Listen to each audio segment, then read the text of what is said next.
نبی کریم صلی اللہ تعالی علیہ وآلہ وسلم نے ارشاد فرمایا، من اکل طیبا، جس نے پاک رزق کھایا، حلال رزق کھایا، حرام سے اس نے اپنے آپ کو بچایا، وعمل فی سنت، اور اس نے سنت پر عمل کیا، وامن الناس بوائقہ، اور لوگ اس کے شر سے محفوظ رہے۔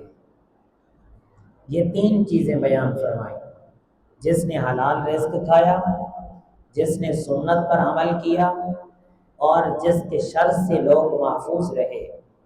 ارشاد فرمایا دخل الجنہ، یہ بندہ جنت میں داخل ہوگا۔ ان تین کاموں پر جنت کی بشارت دی، حلال کھانے پر، سنت پر عمل کرنے پر، اور جس کے شر سے دوسرے لوگ محفوظ رہے۔ فرمایا دخل الجنہ، ایسا بندہ جنت میں داخل ہوگا۔ اب ہم نے ان تین چیزوں پر بات کرنی ہے، حلال کی فضیلت، حضور علیہ السلام کی سنت پر عمل، اور لوگوں کو اپنے شر سے محفوظ رکھنا۔ یہ ان تین چیزوں پر دیکھنا ہے کہ صحابہ کرام ان پر کیسے عمل کیا کرتے تھے، اور ہمارے اسلاف حضور علیہ السلام کے اس فرمان پر کتنا عمل کیا کرتے تھے، اور ہمارے لیے ان میں کیا سبق ہے، اور ہم کتنا عمل کرتے ہیں، اور کیا ہم حرام سے بچتے ہیں یا نہیں بچتے، کیا ہم رسول اللہ کی سنتوں پر عمل کرتے ہیں کہ نہیں کرتے، یا ہمارے شر سے دوسرے لوگ محفوظ رہتے ہیں کہ نہیں رہتے۔ جنت کوئی مشکل نہیں بتائی گئی ہے حدیث مبارکہ میں، تین کاموں پر جنت کی بشارت دے دی گئی۔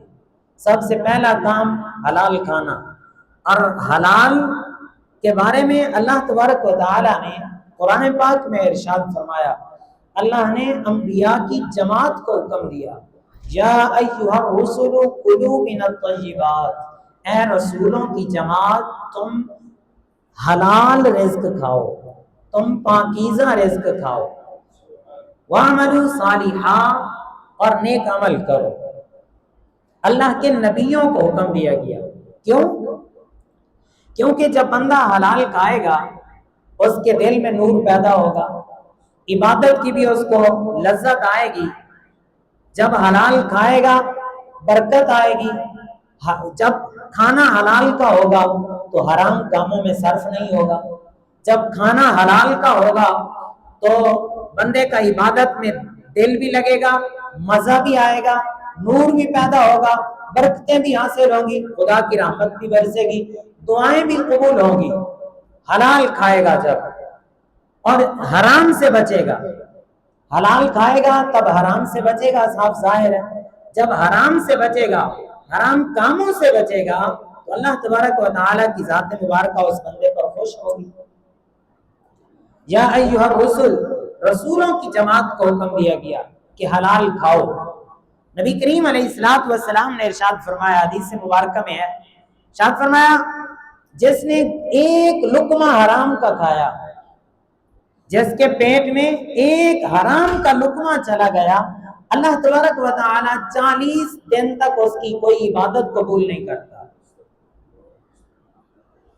حدیث مبارکہ میں آتا ہے کہ جس نے اپنے جسم پر کوئی کپڑا پہنا، اور 10 درہم کا مثال کے طور پر کپڑا ہے، اور اس میں 1 درہم حرام کا ہے، 9 حلال کے ہیں، تو اللہ تبارک و تعالی اس 1 حرام درہم کے ہونے کی وجہ سے جب تک وہ کپڑا اس کے بدن پر رہے گا اس کی کوئی عبادت قبول نہیں کرے گا۔ تو پتہ چلا کہ حلال رزق کھانا، اللہ تبارک حلال رزق کھانے والا اللہ کا پسندیدہ بندہ ہوتا ہے، حلال کو طلب کرنے والا اللہ کا پسندیدہ بندہ ہے۔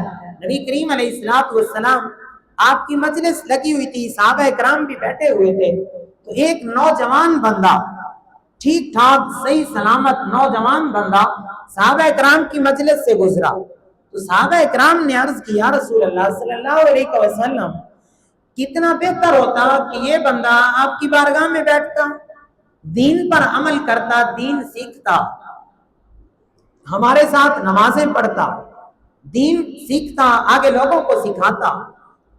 تو نبی کریم علیہ الصلوۃ والسلام نے ارشاد فرمایا کہ یہ اگر جا رہا ہے کہیں کمانے کے لیے، اگر یہ اپنے بچوں کا پیٹ پالنے کے لیے کمانے جا رہا ہے تو یہ اللہ کی راہ میں ہے۔ اگر یہ اپنی بیوی کا پیٹ پالنے کے لیے حلال کمانے جا رہا ہے تو یہ اللہ کی راہ میں ہے۔ اگر یہ اپنے بوڑھے ماں باپ کا پیٹ پالنے کے لیے حلال کمانے جا رہا ہے تب بھی یہ اللہ کی راہ میں ہے۔ اور فرمایا اگر لوگوں سے مانگنے سے اپنے آپ کو محفوظ رکھنے کے لیے، یعنی لوگوں کے سامنے ہاتھ پھیلانے سے بچنے کے لیے حلال کمانے جا رہا ہے تب بھی یہ اللہ کی راہ میں ہے۔ اگر یہ تکبر کرنے کے لیے، فخر کرنے کے لیے یہ کمانے جا رہا ہے تب یہ شیطان کی راہ میں ہے۔ تو اس حدیث مبارکہ سے پتہ چلا کہ اگر ہم یہ سمجھیں کہ ہمارے پاس عبادت کا ٹائم نہیں ہے، ہم مسجدوں میں کیسے ٹائم نکال کر آئیں، دکانیں بند کر کے آئیں، ہم اپنے کاروبار کو چھوڑ کے آئیں، عبادت کوئی مشکل نہیں ہے۔ اس حدیث مبارکہ کی روشنی میں یہ پتہ چلتا ہے کہ اگر بندہ اپنی دکان پر کھڑا ہے، کوئی بھی اس کا کاروبار ہے، چاہے کریانے کی دکان ہے، کپڑے کی دکان ہے، یا کوئی ریڑھی لگا کے کھڑا ہے، اگر حلال کمانے کی نیت سے کھڑا ہے، بیوی بچوں کا پیٹ پالنے کے لیے کھڑا ہے، ماں باپ کے پیٹ پالنے کے لیے کھڑا ہے، اس کی سوچ یہ ہے کہ کاروبار میں کروں گا چاہے چھوٹا ہی کیوں نہ ہو، لوگوں کے سامنے ہاتھ نہیں پھیلاؤں گا۔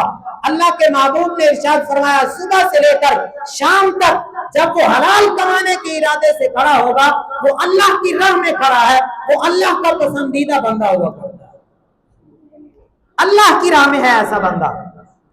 اور جو حرام کمانے کے لیے نکلا ہو، اس کی نیت حرام کمانے کی ہو، لوگوں کو دھوکہ دینے کی ہو، لوگوں کے ساتھ فراڈ کرنے کی ہو، جھوٹ بولنے کی ہو، ایسا بندہ جب حرام کمائے گا اس کے پیٹ میں لقمہ حرام جائے گا، نہ اس کی کوئی عبادت قبول ہوگی، نہ اس کا مسجد میں آ کر دل لگے گا، نہ اس کا عبادت کرنے کو دل لگے گا۔ جب اپنی بیوی کو حرام کا رزق کھلائے گا تو اس کی بیوی فرما بردار نہیں ہوگی، اس کی اطاعت نہیں کرے گی۔ جب اولاد کو حرام رزق کھلائے گا تو اس کی اولاد اس کے سامنے اس کی عزت نہیں کرے گی، بڑی ہو کر اولاد اس کا کہنا نہیں مانے گی۔ اور جب حلال کا کما کر اپنی اولاد کو بھی کھلائے گا، اپنی بیوی کو بھی کھلائے گا، اپنے بچوں کو کھلائے گا، تو خدا کی قسم جب حلال کا کھانا ہو چاہے تھوڑا ہی کیوں نہ ہو، اس کی بیوی بھی اس کی فرما بردار ہوگی، اس کی اولاد بھی اس کی فرما بردار ہوگی، اور اس کو عبادت کرنے کو بھی دل لگے گا۔ پھر چاہے حلال تھوڑا بھی کیوں نہ ہو اللہ اس میں برکتیں عطا فرما دے، اور اس حلال میں اتنی برکتیں ہوگی تو اس کو تھوڑا بھی کافی ہو جائے گا۔ اور حضور علیہ الصلوۃ والسلام کا فرمان ہے کہ اللہ ارشاد فرماتا ہے جو میرے دیے ہوئے تھوڑے رزق پر راضی ہو گیا میں اس کے تھوڑے اعمال پر راضی ہو جاؤں گا۔ خدا کے دیے ہوئے تھوڑے پر راضی ہو جاؤ، اللہ کے حلال کماؤ چاہے تھوڑا ہی کیوں نہ ہو، اس پر راضی ہو جاؤ، خدا کی قسم اللہ رزق میں بھی برکت دے دے گا اور اللہ تبارک و تعالیٰ تھوڑے اعمال پر بھی راضی ہو جائے گا۔ نبی کریم علیہ الصلوۃ والسلام کی بارگاہ میں حضرت سعد بن ابی وقاص رضی اللہ تعالیٰ عنہ حاضر ہوئے، عرض کی یا رسول اللہ صلی اللہ علیہ وسلم آپ میرے لیے دعا کریں کہ آج کے بعد میں جو بھی دعا مانگوں میری دعا قبول ہو جائے، یعنی میں مستجاب الدعوات بن جاؤں۔ تو نبی کریم علیہ الصلوۃ والسلام نے ارشاد فرمایا اگر تم چاہتے ہو کہ تمہاری ہر دعا قبول ہو جائے، اگر تم چاہتے ہو کہ تم مستجاب الدعوات ہو جاؤ، فرمایا اپنا رزق حلال کر لو، اللہ تمہاری ہر دعا قبول فرما دے گا۔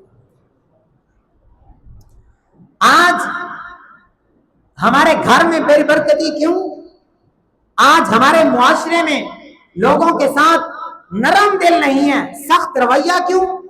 آج ہم مسجدوں میں بیٹھے ہوئے ہمارے لوگوں کے ساتھ رویے نرم نہیں، ہمارے شر سے دوسرے لوگ محفوظ نہیں، آج بھائی بہن میں حسن سلوک نہیں، بھائیوں کے درمیان حسن سلوک نہیں، اچھا رویہ نہیں ہے۔ اس کی وجہ کیا ہے کہ ہم نے حلال اور حرام کو اکٹھا مکس کر کے کھانا شروع کر دیا. ہمیں حلال کا بھی پتہ نہ رہا، حرام کا بھی پتہ نہ رہا. اور حدیث مبارکہ نبی کریم علیہ الصلوۃ والسلام نے ارشاد فرمایا، حضرت ابو ہریرہ راوی ہیں، لوگوں پر ایک ایسا زمانہ آئے گا کہ لوگ نہ حلال کی پرواہ کریں گے نہ حرام کی پرواہ کریں گے، بس وہ صرف مال اکٹھا کرنے کی کشمکش میں ہوں گے کہ ہمارے پاس مال ہونا چاہیے چاہے حرام ہی کیوں نہ ہو. یعنی حلال و حرام سے بچیں گے نہیں. اور حدیث مبارکہ ہماری دعائیں کیوں نہیں قبول ہو رہی؟ حضور علیہ الصلوۃ والسلام نے تو فرمایا تھا کہ اپنے رزق حلال کے کر لو، اپنا رزق حلال کر لو، تمہاری ہر دعا قبول ہو جائے گی. اور فرمایا اگر حرام کا رزق ہے تو اللہ تبارک و تعالیٰ دعائیں قبول نہیں کرے گا. تو پتہ چلا کہ اگر رزق ٹھیک نہیں ہے تو پھر دعائیں قبول نہیں. پھر چاہے بندہ اپنی اولاد کے حق میں دعائیں مانگے، دعائیں قبول نہیں ہوگی. اپنے رشتہ داروں کے حق میں دعائیں مانگے، دعائیں قبول نہیں ہوگی. جب دعائیں قبول نہیں ہوگی تو یہی دعا تو عبادت کا مغز ہوا کرتا ہے، عبادتیں قبول نہیں ہوگی. اور جب بندہ مر جائے گا پوری زندگی، سمجھنے کی بات ہے صرف کہ جو بندہ کما کما کر اتنی تگ و دو کر کے اتنی کوششیں اور محنت کر کے جن کے لیے کماتا ہے، جن کے لیے کوٹھیاں اور بنگلے بناتا ہے، جن کے لیے خون پسینے کو بہا دیتا ہے، گرمی سردی کو نہیں دیکھتا، دھوپ کو نہیں دیکھتا، کماتا ہی کماتا رہتا ہے، یاد رکھ لو اگر حرام کا اپنی اولاد کو کھلایا ہے نا تو تمہارے مرنے کے بعد تمہارے لیے اگر اولاد نے دعا کی تو حرام کا کھایا ہوا اولاد جب دعا کرے گی تو اولاد کی دعا بھی تمہارے حق میں قبول نہیں ہوگی. اور جتنا تم اکٹھا کر کے جاؤ گے نا، حرام کا جتنا مرضی اکٹھا کر لو، کوٹیاں بنگلے بنا لو، یہی اولاد جن کے لیے تم نے کمایا گھر سے تمہیں 4 پائی تک بھی نہیں دے گی. 4 پائی بھی تمہاری مسجد سے لے کر تمہارا جنازہ رکھا جائے گا. اور وجہ کیا ہے کہ ہم نے کمایا ہی اتنا دوسروں کے لیے کمایا. اپنے لیے کماؤ، اپنے لیے نیک اعمال کرو، اپنی اولاد کو اچھا کھلاؤ، ان کی اچھی تربیت کرو، حلال کا کھلا کے جاؤ. خدا کی قسم تمہارے مرنے کے بعد جب یہی اولاد تمہاری دعائیں کرے گی، تمہارا حلال کا کمایا ہوا تمہارے انسان ثواب کے لیے غریبوں یتیموں مسکینوں پر خرچ کرے گی، تمہارا حلال کا کمایا ہوا کسی مسجد و مدرسے پر خرچ کرے گی، تو خدا کی قسم اللہ تبارک و تعالی قبر میں تمہیں سکون عطا فرما دے گا. وجہ کیا ہے کہ پیچھے حلال کا تم چھوڑ کے گئے، پیچھے اولاد کو حلال رزق پر لگا کے گئے. ساتھ میں نبی وقاص رضی اللہ تعالیٰ کو نبی پاک علیہ السلام نے ارشاد فرمایا تھا، فرمایا اگر تم چاہتے ہو کہ تمہاری ہر دعا قبول ہو جائے تو پھر اپنا رزق حلال کر لو، اللہ تمہاری ہر دعا قبول کر دے گا. حضرت عمر بن صالح رحمت اللہ تعالی علیہ آپ فرماتے ہیں میں امام احمد بن حنبل رحمت اللہ تعالی علیہ آپ کے پاس حاضر ہوا اور میں نے حضرت امام احمد بن حنبل سے پوچھا، میں نے کہا کہ یہ دل نرم کیسے ہوتے ہیں؟ حضرت امام احمد بن حنبل سے پوچھا کہ یہ دل نرم کیسے ہوتے ہیں؟ حضرت امام احمد بن حنبل رحمت اللہ تعالی علیہ آپ نے ارشاد فرمایا رزق حلال کر لو، اللہ دلوں کو نرم کر دے گا. رزق حلال ہوگا نا دل نرم ہو جائیں گے. حضرت عمر بن صالح رحمت اللہ تعالی علیہ آپ فرماتے میں حضرت امام احمد بن حنبل سے یہ سوال پوچھ کر واپس آ رہا تھا، راستے میں مجھے حضرت بشر حافی رحمت اللہ تعالی علیہ مل گئے. حضرت بشر حافی رحمت اللہ تعالی علیہ ملے. میں نے ان سے پوچھا کہ دل نرم کیسے ہوتے ہیں؟ تو انہوں نے میں نے یہ سوال کرنے کے بعد کہا، میں نے کہا کہ میں حضرت امام احمد بن حنبل سے یہ سوال پوچھ کے آ رہا ہوں. تو وہ خوش ہوئے. انہوں نے کہا کہ حضرت امام احمد بن حنبل نے کیا جواب دیا ہے؟ پھر میں نے کہا کہ پہلے تم اپنا جواب تو دو، تم کیا کہتے ہو کہ دل نرم کیسے ہوتے ہیں؟ حضرت بشر حافی رحمت اللہ تعالی علیہ آپ نے جواب دیا کہ اللہ کا ذکر کرنے سے دل نرم ہو جاتے ہیں. حضرت عمر بن صالح رحمت اللہ تعالی علیہ آپ فرماتے ہیں میں نے کہا کہ حضرت امام احمد بن حنبل تو کہتے ہیں کہ حلال رزق کھانے سے دل نرم ہوتے ہیں، آپ کہتے ہیں کہ اللہ کا ذکر کرنے سے دل نرم ہوتے ہیں. تو آپ نے ارشاد فرمایا حضرت بشر حافی رحمت اللہ تعالی علیہ آپ نے ارشاد فرمایا امام احمد بن حنبل نے اصل چیز بتائی ہے جس سے دل نرم ہو جاتے ہیں. اصل چیز یہی ہے کہ جب رزق حلال کا ہوگا تو پھر اس حلال کی برکت کی وجہ سے بندہ خدا کا ذکر کرے گا، اللہ اپنا ذکر قبول کرے گا اس کا، اللہ اپنی عبادت اس حلال کھانے والے کی قبول کرے گا۔ جب اس کی عبادت قبول ہوگی، اس کی وجہ رزق حلال بنا جو کہ اصل چیز ہے۔ اور فرماتے ہیں میں تھوڑا آگے چلا تو مجھے حضرت عبد الرحمن رحمت اللہ تعالی علیہ ملے، اللہ کے بڑے ولی تھے۔ میں نے ان سے پوچھا دل نرم کیسے ہوتے ہیں؟ انہوں نے بھی یہی جواب دیا اللہ کے ذکر سے۔ میں نے کہا امام احمد بن حنبل تو کہتے ہیں کہ رزق حلال سے دل نرم ہوتے ہیں، وہ حضرت عبد الرحمن کہنے لگے انہوں نے اصل چیز بتائی ہے جس سے دل نرم ہو جاتے ہیں۔ اصل چیز یہی ہے کہ بندے کا رزق حلال کا ہو، دل نرم ہو جاتے ہیں۔ پھر جب رزق حلال کا ہوگا، ایسا رزق، ایسی حلال کی کمائی خدا کی بارگاہ میں صرف ہو، اللہ اس حلال کی کمائی کو قبول بھی کرے گا۔ جب رزق حلال کا ہوگا، ایسے حلال کی کمائی سے جب بیمار بندے کا علاج کیا جائے گا، شفا بھی ہو جائے گی۔ آج ہم علاج کر کر تھک جاتے ہیں، ہمیں شفا نہیں ہوتی، بیماروں کو شفا نہیں ملتی، بیماریاں بڑھتی جا رہی ہیں۔ وجہ کیا ہے؟ وجہ صرف اور صرف یہی ہے کہ ہمارے حلال کے ساتھ حرام کی ملاوٹ ہو گئی، جو رب کی بارگاہ میں نامقبول ہوا۔ جب یہ رزق بے برکت ہوا، جب حرام کا ہوا، جب بیماروں کا علاج کیا گیا ایسے حرام کی کمائی سے، تو انہیں شفا نہ ملی، دل سخت ہو گئے، عبادتوں میں دل نہ لگا۔ جب اولاد کو رزق حرام کا کھلایا، اولاد ماں باپ کی عزت نہ کرنے لگی۔ جب بیویوں کو رزق حرام کا کھلایا، بیوی اپنے شوہر کی اطاعت گزار نہ بنی۔ جب خود رزق حرام کا کھایا تو پھر خدا مسجد میں آنے کا دل نہ کیا۔ پھر ایسی حرام کی کمائی، کبھی بندہ بیمار ہوگا تو حرام کی کمائی اس طرح اجڑ جائے گی، حرام کاموں میں حرام کی کمائی لگے گی۔ پھر کوٹھیاں اور بنگلے بنانے پر حرام کی کمائی لگے گی، پھر بنگلے اور گاڑیاں خریدنے پر حرام کی کمائی لگے گی۔ وجہ کیا ہے کہ اللہ حرام کی کمائی پسند ہی نہیں کرتا نا، اللہ چاہتا ہی نہیں ہے کہ میری بارگاہ میں حرام کوئی بندہ خرچ کرے۔ اگر کوئی دے بھی صحیح تو یہ جائز ہی نہیں، اللہ قبول ہی نہیں کرتا۔ حرام سے جب بندہ بچتا ہے، حلال کماتا ہے، تو اللہ تبارک و تعالیٰ سے بندے کو پسند بھی فرماتا ہے، اس کی عبادت کو بھی قبول کرتا ہے، اس کی دعائیں بھی قبول فرما دیتا ہے۔ حضرت امام اعظم ابو حنیفہ رحمۃ اللہ تعالی علیہ، آپ کپڑے کا کاروبار کیا کرتے تھے۔ ایک کپڑا تھا دکان کے اوپر جس میں عیب تھا، آپ نے اپنے شاگرد کو بتایا، جو دکان پر غلام تھا، جو کام کرتا تھا، اس کو بتایا کہ یہ کپڑا ہے، اس میں عیب ہے، اگر کسی کو بیچنا نا تو عیب بتا کے بیچنا، ایسے نہیں بیچنا۔ تو انہوں نے کپڑا بیچ دیا، عیب بتانا بھول گیا۔ امام صاحب واپس تشریف لائے، کہیں کام گئے ہوئے تو پوچھا کپڑا، انہوں نے کہا میں نے بیچ دیا۔ پوچھا کہ وہ جو عیب تھا اس میں وہ بتایا تھا گاہک کو؟ انہوں نے کہا مجھے یاد نہیں رہا۔ تو آپ نے ارشاد فرمایا عیب بتانا بھول گئے اس کپڑے کا۔ تو بس اسی وجہ سے فرمایا کہ گاہک کو کپڑے کا عیب نہیں بتایا، کپڑا بیچ دیا ہے، یہ کمائی ہمارے لیے جائز نہیں۔ اور چونکہ وہ کمائی اس کپڑے کے پیسے انہوں نے وہ پورے دن کی کمائی میں مکس کر دیے تھے، جس طرح دکاندار کا گلا ہوتا ہے اس میں ڈال دیتے ہیں، انہوں نے مکس کر دیے۔ امام صاحب نے فرمایا کہ یہ کمائی جو ہمارے لیے درست نہیں ہے، یہ تمام کمائی کے ساتھ ملا دی گئی ہے، یہ ساری کمائی ہمارے لیے جائز نہیں ہے۔ آپ نے اس پورے دن کی کمائی صدقہ کر دی۔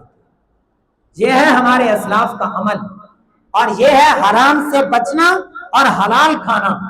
اور دوسری چیز نبی کریم علیہ الصلوۃ والسلام نے ارشاد فرمایا، پہلی چیز فرمایا من اکل طیبا، جس نے حلال کھایا، وعمل فی سنت، اور جس نے میری سنت پر عمل کیا۔ دوسری چیز جس نے رسول اللہ کی سنت پر عمل کیا۔ تیسری چیز وَأَمِنَ النَّاسُ بَوَائِقَهُ، اور لوگ جس کے شر سے محفوظ رہے، دخل الجنہ، وہ جنت میں داخل ہوگا۔ ان تین چیزوں میں سے دوسری چیز جس نے رسول اللہ کی سنت پر عمل کیا۔ آئیے دیکھتے ہیں ذرا صحابہ اکرام نبی کریم علیہ الصلوۃ والسلام کی سنت پر کس طرح عمل کیا کرتے تھے۔ حضرت انس رضی اللہ تعالیٰ عنہ، آپ ایک جگہ کھانا کھا رہے تھے تو اس کھانے میں چھوٹی چھوٹی بوٹیاں بھی تھیں اور کدو بھی تھے، کدو شریف اور گوشت، یہ مکس سالن تھا۔ آپ اس میں سے کدو تلاش کر کے کھا رہے تھے اور بوٹیاں سائڈ پہ کر رہے تھے۔ تو کسی نے پوچھا کہ آپ اس طرح کیوں کھا رہے ہیں؟ ایک جو اچھی غذا ہے، جو بوٹیاں ہیں، آپ ان کو سائڈ پہ کر رہے ہیں اور آپ کدو تلاش کر کے کھا رہے ہیں۔ آپ نے جواب دیا، ارشاد فرمایا کہ میں ایک دن نبی کریم علیہ السلام کے ساتھ تھا، ہم ایک دعوت پر گئے تھے اور ایک درزی نے دعوت کی تھی، انہوں نے نبی کریم علیہ السلام کی بارگاہ میں سالن پیش کیا اور اس سالن میں سے حضور علیہ السلام کدو تلاش کر کر کے کھا رہے تھے۔ خدا کی قسم اسی دن سے مجھے بھی کدو پسند ہو گئے کہ کیوں کہ یہ نبی کریم علیہ السلام کی پسندیدہ سبزی ہے، حضور علیہ السلام کی پسندیدہ غذا ہے۔ اسی دن سے اور مورخین لکھتے ہیں، تاریخ میں آتا ہے کہ حضرت انس رضی اللہ تعالیٰ عنہ اپنے وصال تک آپ کے گھر میں کبھی کبھار ایسا ہوتا تھا کوئی بھی سالن پکے اور اس میں کدو نہ ہو، نہیں تو ہر وقت سالن میں کدو ضرور ہوا کرتے تھے، کیونکہ یہ رسول اللہ کی پسندیدہ سبزی۔ حضرت حذیفہ بن یمان رضی اللہ تعالیٰ عنہ آپ کی دعوت کی ایک بادشاہ نے، یہ فارس کے بادشاہ تھے، انہوں نے حضرت حذیفہ بن یمان رضی اللہ تعالیٰ عنہ صحابی رسول کو بلایا اور کہا کہ ہم آپ کی دعوت کرنا چاہتے ہیں، بڑا آپ کے لیے دسترخواں ہوگا اور بڑا آپ کے لیے تخت بچھایا جائے گا، آپ اس پر بیٹھیں گے۔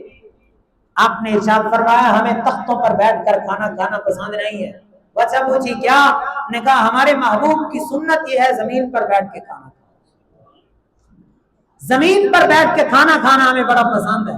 جب دسترخوان بچھایا گیا آپ زمین پر بیٹھ کر کھانا کھا رہے ہیں، ایک بادشاہ کی دعوت ہے، سامنے بادشاہ بڑے بڑے لوگ بیٹھے ہیں اور ادھر صحابی رسول حضرت حذیفہ بن یمان رضی اللہ تعالیٰ عنہ آپ کھانا کھا رہے ہیں، تو کھانا کھاتے ہوئے آپ کے ہاتھ سے ایک لقمہ نیچے گر گیا، ساتھ آپ کا ایک بندہ بیٹھا تھا، انہوں نے کہا کہ آپ نے نیچے سے اٹھا کے نہیں کھانا، یہ بڑے بڑے لوگ بیٹھے ہیں، بادشاہ بیٹھے ہیں، یہ کیا سمجھیں گے، کیا کہیں گے کہ حضور کے صحابہ یہ نیچے سے کھانا اٹھا کے کھاتے ہیں؟ تو آپ نے بڑا ہی پیارا جواب دیا، آپ نے ارشاد فرمایا کیا ان بے وقوف بادشاہوں کی وجہ سے میں اپنے محبوب کی سنت پر عمل کرنا چھوڑ دوں؟ ان بے وقوفوں کی وجہ سے اپنے محبوب کی سنت کو چھوڑ دوں؟ آپ نے نیچے سے اٹھایا اور کھا لیا۔ یہ تھے صحابہ کرام، نبی کریم علیہ السلام کی سنت پر اس طرح عمل کیا کرتے تھے، وہ تعویلیں نہیں کیا کرتے تھے کہ اس میں یہ تعویل ہے۔ آج اگر کسی کو سنت کا بتایا جائے نا، وہ اس میں فائدہ تلاش کرتا ہے، اس سے کرنے سے فائدہ کیا ہوگا، اس سے نقصان تو نہیں ہوگا، اس سے فائدہ ہوگا کہ نہیں ہوگا؟ اگر فائدہ نہیں ہو رہا تو ہم سنت کو بھی چھوڑ دیتے ہیں۔ سنیے حضرت عثمان غنی رضی اللہ تعالیٰ عنہ آپ ایک دن مسجد کے دروازے پر تشریف لے گئے اور آپ نے پانی منگوایا، پانی سے وضو کیا آپ نے، اور وضو کرتے کرتے درمیان میں مسکرا پڑے، درمیان میں مسکرائے اور وضو مکمل کیا۔ کسی نے پوچھ لیا کہ آپ وضو کے درمیان مسکرائے کیوں؟ تو آپ نے ارشاد فرمایا مجھے نہیں پتا کہ وضو کے درمیان میں کیوں مسکرایا ہوں، اس میں فائدہ ہے کہ نقصان ہے، بس میں نے رسول اللہ کو ایک بار دیکھا تھا، یہیں پر اللہ کے نبی نے وضو کیا تھا، وضو کے درمیان مسکرائے تھے، بس میں نے بھی حضور کی سنت پر عمل کیا ہے اور درمیان میں مسکرا پڑا ہوں، اس میں فائدہ یا نقصان ہے مجھے نہیں پتا، بس رسول اللہ کی سنت پر میں نے عمل کیا۔